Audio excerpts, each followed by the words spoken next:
Ladies and gentlemen, girls and boys, welcome to episode 5 of WoLF Howls, a series where I interview people from all corners of gaming and get a bit of background on who they are and where they come from. I'm your host Wolf, and I hope you enjoy this show. Today on WoLF Howls, we have ourselves Mr. SE2C himself. This fine gentleman is the strongest pillar of the SE2 website, SE2SEA website, and is almost one of the most is always one of the most mana players that I've seen in the community. Welcome everyone, and welcome Deviant, better known as Eddie, and welcome to the show. How are you, sir? I'm very good. That's a very generous introduction. Thanks very much. Well, I do view you in a very high manner. I haven't really seen you as a one of the darker side of the website, so I view you as one of the top notch people, and I respect you. So, all the praise for Eddie. So this is the part of the show where we normally talk about how you got into gaming and a bit about your life and how you all started. So tell us a bit about Eddie. Where are you from? How was your childhood like? And what do you do for yourself for your living? All right, no worries. I'm Eddie. I'm from Melbourne. 28 now. Had a pretty normal childhood, really. I have two sisters, parents. Did all my schooling. I was always into probably more traditional sports like AFL, basketball, that sort of stuff, rather than gaming. I did play the odd like Call of Duties and such when I was in high school. Have a few LANs with mates. It was always good fun. But StarCraft was the first real game that I got heavily involved in as a player and as a community type member. Before we talk about gaming, you mentioned that you just finished studying to be a nurse. How intense was the uni for studying for that? Yeah, that's right. I've just recently finished that up in the last couple of months. It's about a 2-year course, what I've done. I did it full time as well as working at the same time and hobbies such as StarCraft. So it's pretty full on to find the balance to get everything done. The work itself I found not too challenging. There's a lot of technical stuff, but a lot of it is like hands-on and working with people, which you can sort of just pretty easily work your way through and just get a good feel with it and help people out. Really, it's not too complicated, the fundamentals. So it's just a matter of balancing your time, really, and looking forward to seeing where that takes me. So, what drove you to want to become a nurse? Like, everyone has their drive to study something. So, what was your drive? Yeah, well, basically, it's a time to pick a direction to go in, I think, for myself. And before this, I've done a bit of study. I've done a bit of psychology and criminology and that sort of stuff. So I've always found people to be very interesting. I wanted probably a bit more hands-on, working with people one-on-one, being of use. So I think nursing was a good path to go down. Well, that's fair enough, obviously. So you mentioned a few things that you were into quickly. Obviously, AFL, who do you barrack for? Yeah, mate, I'm a Hawthorn supporter. I've been a member for about 13, 14 years now. Big AFL fan. No comment.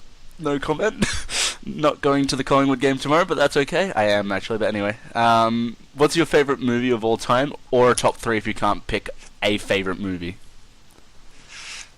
Movies are hard to pick because they only really give a small picture. So I really like quality dramas or something with a good twist.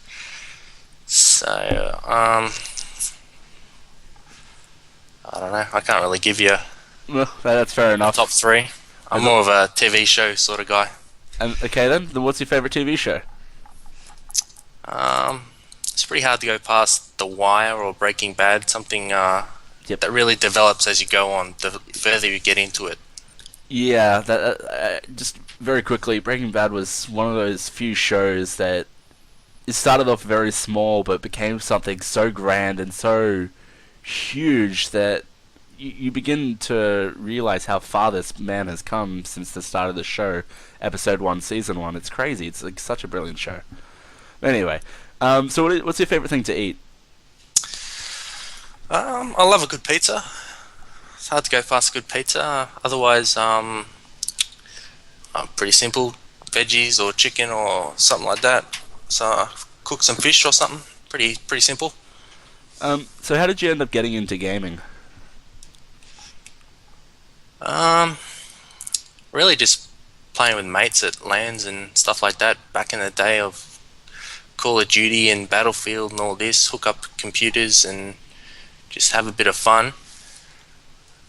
And from there, sort of the scene sort of developed more into internet online gaming. So things sort of changed from there, and then StarCraft came out around that time, and here I am now. So did you like get into StarCraft One before you got into StarCraft Two, or was it around StarCraft Two was when you discovered this RTS? No, I was always a big fan of StarCraft One. Yep. Back in the day in my younger years, but I was more of a fastest map possible, or some sort of custom mod rather than strategy 1v1. I was very young, so I Yeah. didn't quite grasp the concepts of micro or macro or any of that quite yet. But I always loved like the three races and the units and all this. I didn't really understand if there was an esports or a career competitive scene back then. Yep. But I did like the game. So obviously StarCraft 2 was kept my eye open for that. So what did you end up picking to play Protoss? Protoss is very cool. Lasers, units, blinking, force fields. They're just really cool. And I think for a beginner, they're an easier race to learn the fundamentals of macro and such. It's like Terran is very hard because you've got to really focus on your micro, and Zerg you obviously have to really hard focus on your injects and creep spread. Protoss is in the lower levels easier to start off with, so I think that combined with the glory days of StarCraft 1, playing around, massing carriers and all that sort of stuff, Yeah. I just opted for Protoss. Well, that's a very good answer. So in Wings of Liberty, you ended up being on Xario Gaming, who at the time were the top pro team. Can you tell us a bit about your journey in getting to that point? Yeah, absolutely. I did have a great time on Zero Gaming. First off, in StarCraft 2, I was more low level platinum sort of player. I was focusing on 2v2s. Yep. But then I eventually started doing 1v1s, and the bug hit me, the competitive bug. I just grinded the ladder, worked my way up to the top of Diamond, and then into Masters, which was quite an achievement. We're talking 2010, 2011. Yep. So a lot more players, very competitive on ladder rather than tournaments. Especially in C, yeah. Yeah, so back then I was trying really hard, just really trying to learn, focus on replays, watching VODs, everything, and I achieved Grandmaster on C, which was quite an achievement for me because this was back when you had Moonglade, you had Mafia, you had Light Rossi, all the guys were playing on C, so it was like Yeah. that was the place to really say, hey, look, guys, I'm trying to improve here. So I did that and started to play a few LANs, which was also helped with the competitive drive. And then Benji and Chris, who were the managers of Zero Gaming, they offered me a position to sort of as a part-time player and a part-time co-manager to help play with them. Yep. So I jumped at the chance, and it was great. Had King Kong, Poker, Delete, all these sort of guys back in 2011, 2012 were quite good players. So it was a really awesome experience. So in 2012, you went to IAM Singapore. How was that experience for you? It was unbelievable. I was over the moon to just get to experience something on the stage of IM, because we don't really have that in Australia other than ACL, which has improved, but not at the levels of an international tournament such as IM. So I actually get to play in the open bracket. I was surprised. They accepted me. I was like, oh, beautiful. But I got smashed. But it was an awesome experience just to be backstage, like MC, White Ra, Grubby, all these guys. Since I was a player, I had the backstage pass right, so I was able to watch them firsthand, talk to them, and that was just the tournament side of things. Outside of that, met a lot of people from SC to SEA from Singapore, or some people came from Australia or elsewhere, and just go out for drinks and dinner and all this. It was just a really awesome week of travel in StarCraft. So, about when was it you stopped playing like really competitively and just wanted to play at a more casual level? It would have been the later part of 2012, 2013, around the time I decided to go back to uni full time, Yep. which was probably just before Heart of the Swarm. So I really stopped. Wings of Liberty was more my game at my highest point. So yeah, since then I dropped back to sort of casual tournament here or there, or just muck around as random on ladder for a bit of fun because I still like playing the game. Fair enough. And so we're actually you've now that you've finished uni and you've got a bit of spare time on your hands. Do you want to get back up to that level? Do you really want to get back up there, or are you just gonna still play just play casually, just play for fun?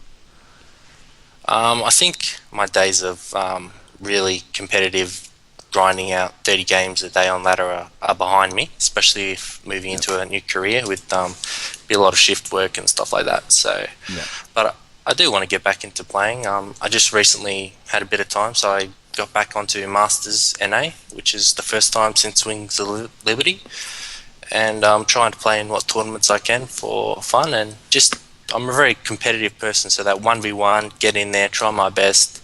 If not, practice, practice, see what I can do. So I'll keep playing when I can, but I don't think I'll ever be on a team again or anything like that.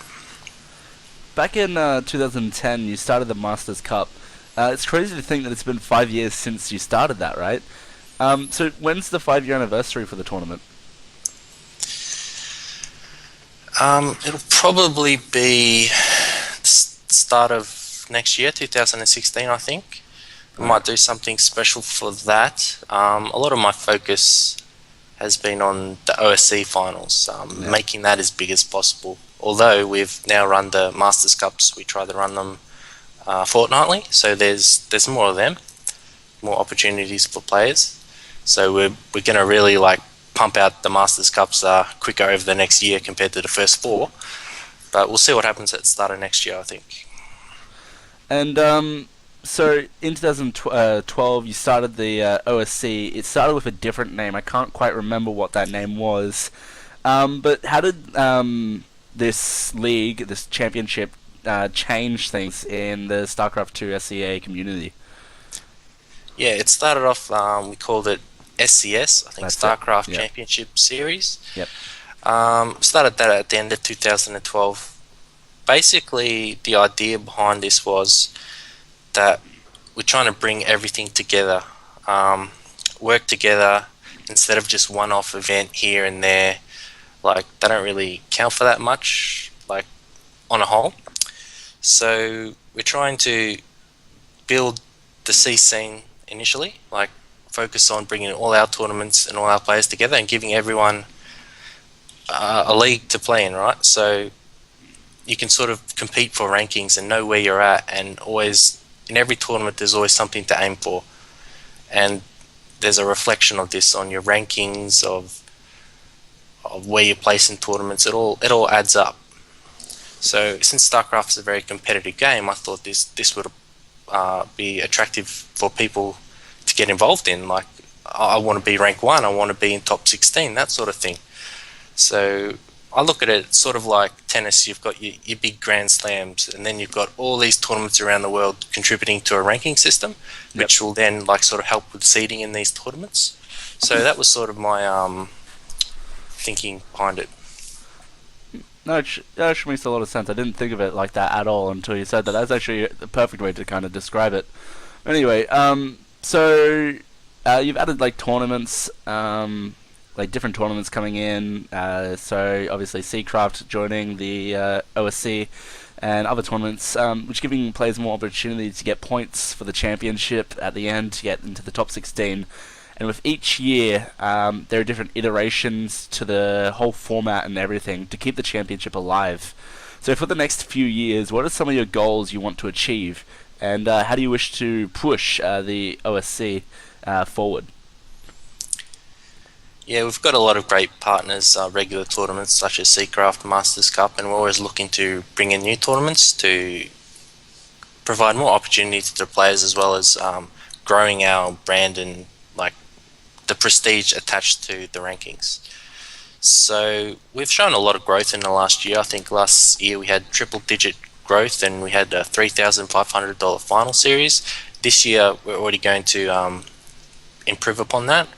I've set the finals will start off with $5,000, and our tournaments have already, I think, given away $12,000 in prizes in about 5 months, just under 5 months. Nice. So as we grow, we'll have increased prize pools, more tournaments, more players involved, which will add more prestige to our event. And the whole reason I'm trying to do this is so we can build towards see players achieving salary and being on teams and legitimizing the sport.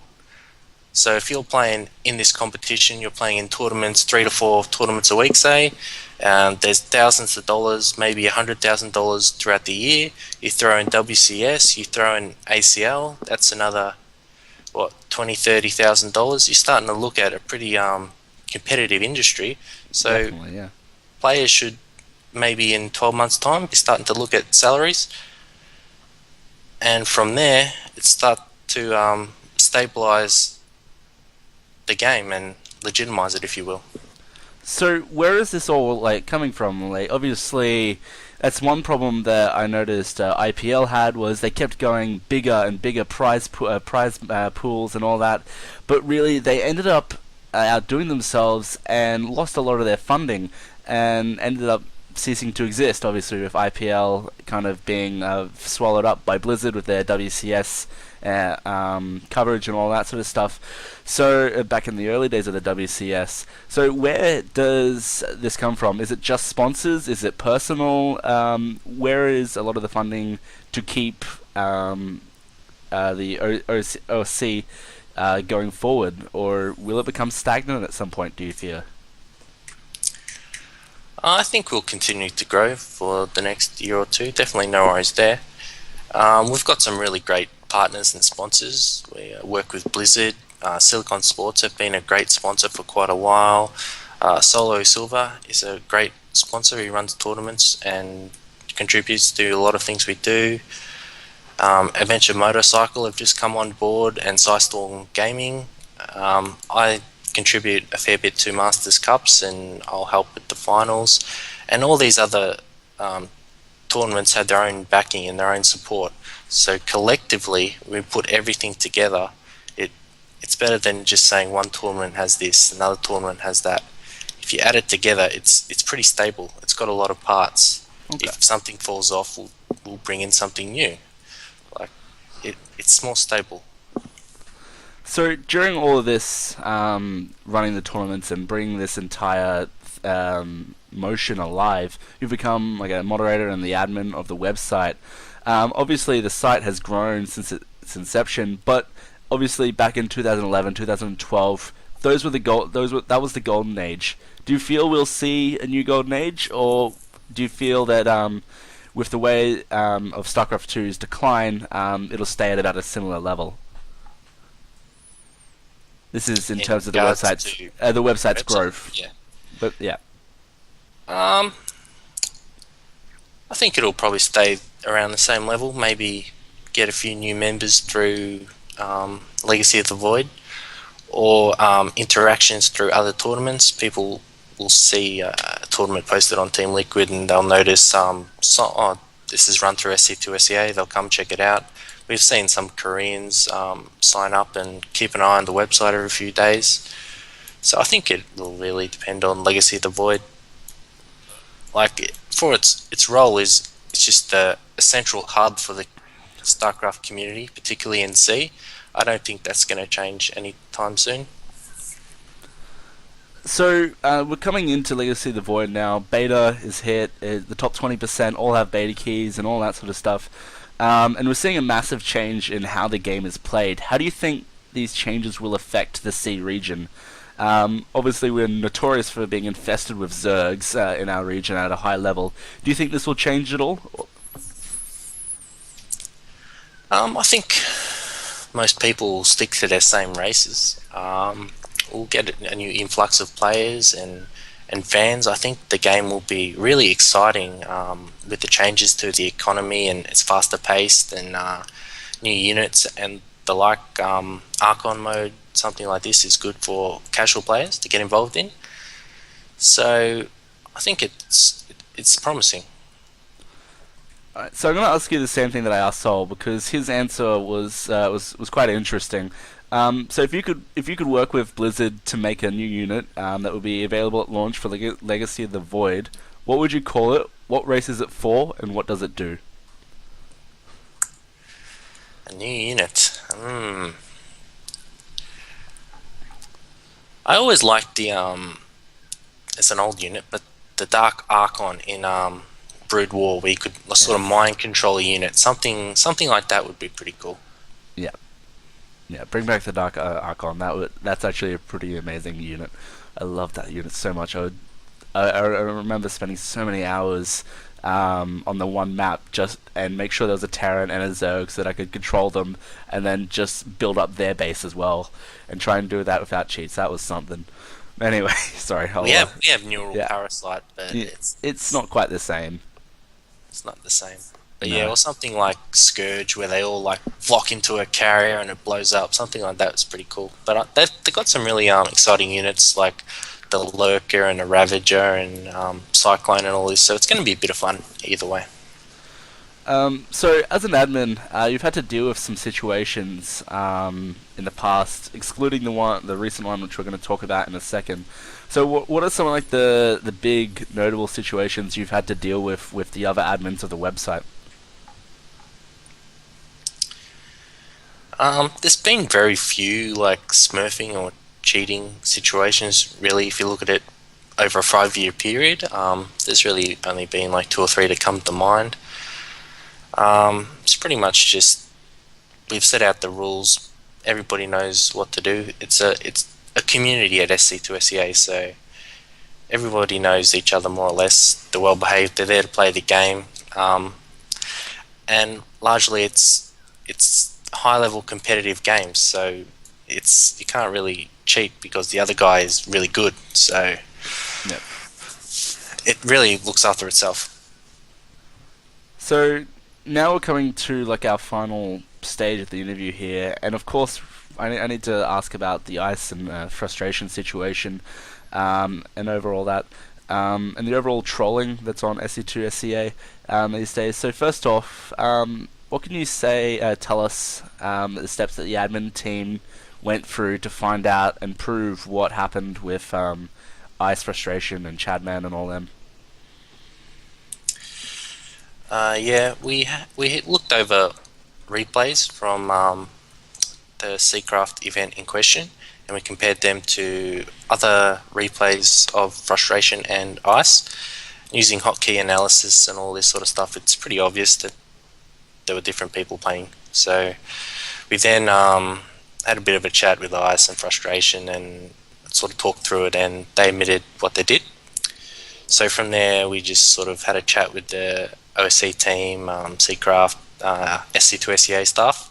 We sort of worked out what we should do about this, and we settled on a bit of a punishment. Some people may argue it's a bit lighter than years past, but I'd like to point out that given the situation we have now with such a competitive scene and leagues and tournaments every day and more money and everything like that, it's actually a little bit of a more harsher penalty than it may have been in that situation years ago. No. Do you care to make any further comments about this entire situation? I was a bit disappointed that the guys did what they did, especially Frustration, who is not such a bad guy in person. Like, I've hung out with him in ACL Sydney. His online personality is quite different than offline, and quite often some people are like that. He gets baited a lot, and he says some stupid things and does some stupid things, but he's going to learn from this, I think, and he's a really talented player, and Ice is a new manager, so he's just got to learn the ropes, and they're both got to come back stronger from this, and I'm sure they will. So, as you well know, the community feels and says that it's fueled by the drama and by the trolls. And I personally hate the trolling and a lot of that aspect. So I barely go on the site anymore, like just a few times a week to see what's important, the news and clan wars, tourneys, results of tourneys, etc. Um, so I lost my train of thought. Okay, so anyway, that's just my personal opinion on the matter. I'm just wondering, where is the love and the respect that we had a few years ago? Did the Mana SE2 players die off, or obviously we're still there? And I just feel it's getting as bad as League of Legends and CS:GO and Dota and all that, with all the crap that happens on the show, on the site. So from an admin's point of view, what is your opinion on the matter? Do you wish some change in things? Do you wish to change things so that it's a bit stricter, or is it going to be a bit more of the same? It's a little bit to be expected, to be honest. It's the nature of the internet. It's quite easy to type a few words and step back from the keyboard, or be a bit of a internet hero, if you will. Even in days past, we had a lot of stuff going on with like TA and clan alt rivalries, and people sometimes stepping over the line there, and we had like rep trains and this sort of thing. I think just the nature of the chat box, it's easy to be abused at times, especially if some big event or something's happening. A few individuals may jump online and capitalize on the attention, if you will, and that sort of affects the broader image of everybody else, the 95%, if you will, who are there to talk about, yeah, NXZ made Challenger awesome, and all the good stuff that's going on, tournaments and dollars, and people just there to play the game. The SC2 SEA staff are in discussions about how we can perhaps alter the chat box feature, because that's maybe the root of the problem, if you will, because posts are easy to moderate, and we really want to push news and tournaments and all this, and centralize that, so when new people come to the site, they say, wow, look at all this, look at this, streams and OSC rankings and tournament every day, if you will. So it is something we're aware of and trying to fix, but it is the internet, so there will always be one or two people looking for a bit of attention. So do you have any closing thoughts that you would like to say? Anything just in general? Thanks to everybody on SC2 SEA who's played in a tournament, who's run a tournament. It's a really great community that we do have. Like, if you look at other games, they're always they might not have the same feel. Like, just looking at ACL Sydney, we're excited to have these people come from interstate or different countries who are rivals, really, but they're our friends. Like, it's a 1v1. We're there to play, but we're also there to appreciate the game we all love. And it's a really special thing. So thanks to everybody for playing the game and generally being good people. And thanks to you for the interview. Do you have any other shout-outs that you want to make? Not really. Shout out to SC2 SEA, Terra Australis, Clan Fade, all the friends out there, and thank you. No worries. Thank you very much, Eddie, for coming onto the show, and thank you guys for watching. My name is WoLF, and I'll see you guys at the next Howl. Bye bye.